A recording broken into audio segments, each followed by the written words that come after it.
sir. This is John, the Filipino channel ng inyong likod. So today is May 6, 2026 at tayo ngayon napupunta dyan sa may regional trial court sa may Valenzuela, Maizan Road, Maninta, Valenzuela.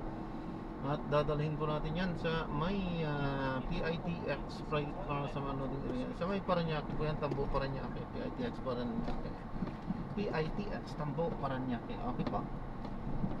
So magbabalik po tayo mamayang konti po pag nakuha po natin sila. Disclaimer lang po, pagsayin po natin ng kalsada at hindi ang passenger. Kaya naman sakasakali man po na may marinig kayo mga pangalan ng lugar, pangalan ng tao, pangalan ng organizations, government or private man yan, ay wala pong kinalaman ng channel na ito at wala pong pinapatungkulan. Lahat po ng pinag-uusapan dito ay pawang dito lamang po yan sa loob at wala pong pinapatungkulan sa labas. Babalik po tayo na mamayang konti po pag nakakuha po natin sila.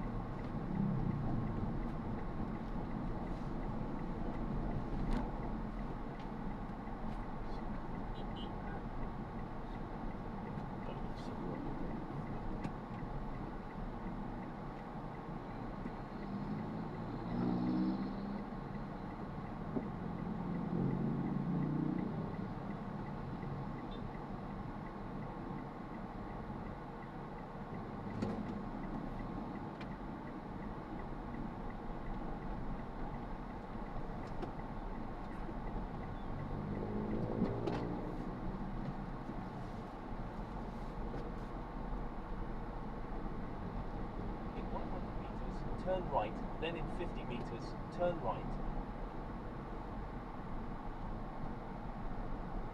Head north on Augustine Street, then in 90 meters, turn right onto Main. In 60 meters, turn right, then in 50 meters, turn right. Passengers sharing their location.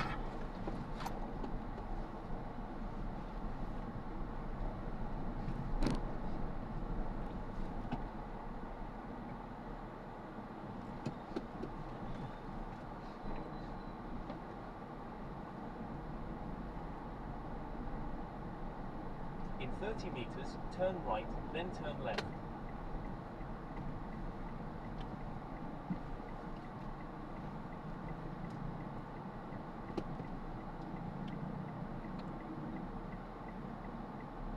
Turn left, then you will arrive at your destination.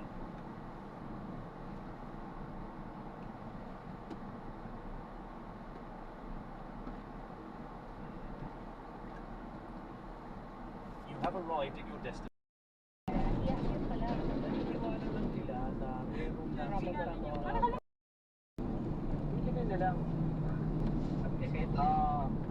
Para hindi ka na magluluto.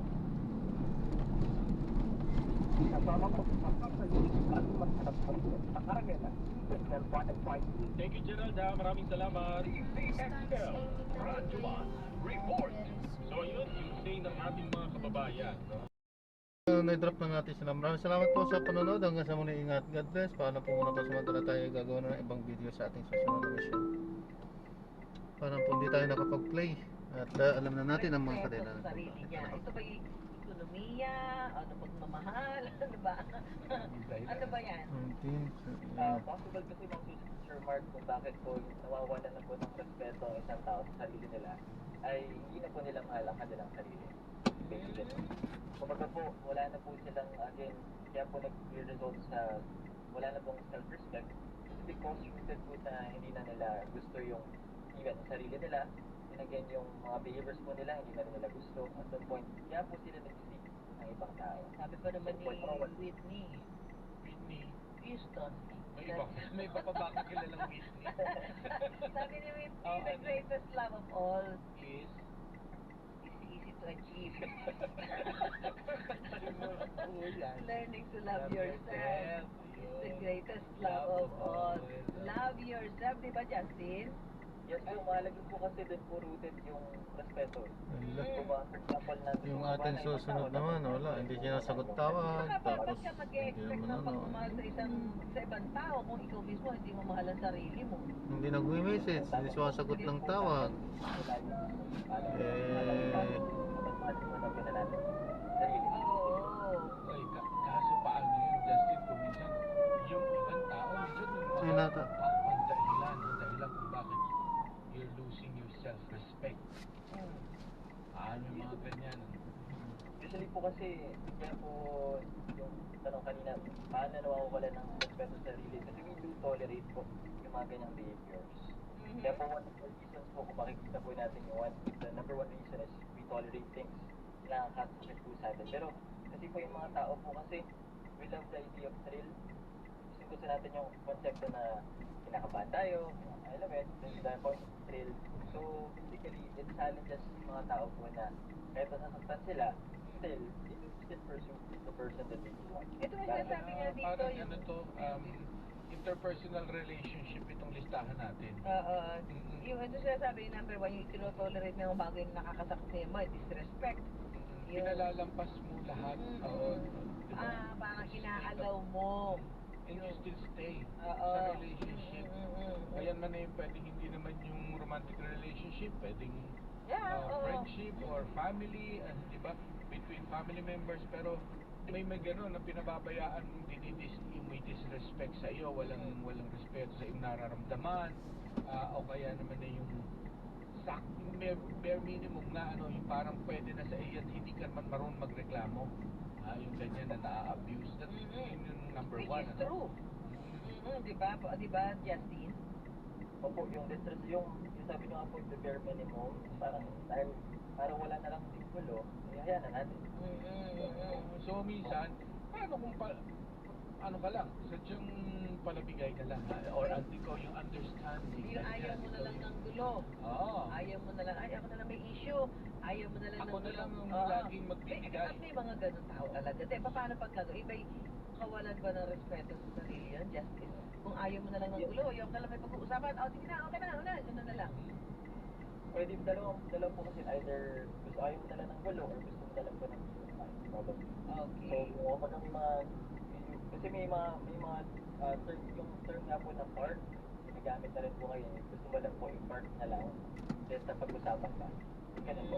Kung want to set aside, parang ganun po. Kung halimbawa, ganun ang iyong ganun ang personality mo na ako na magbibigay para wala nang gulo. Sige na, ako na si bare minimum. Ako na magpapaubaya.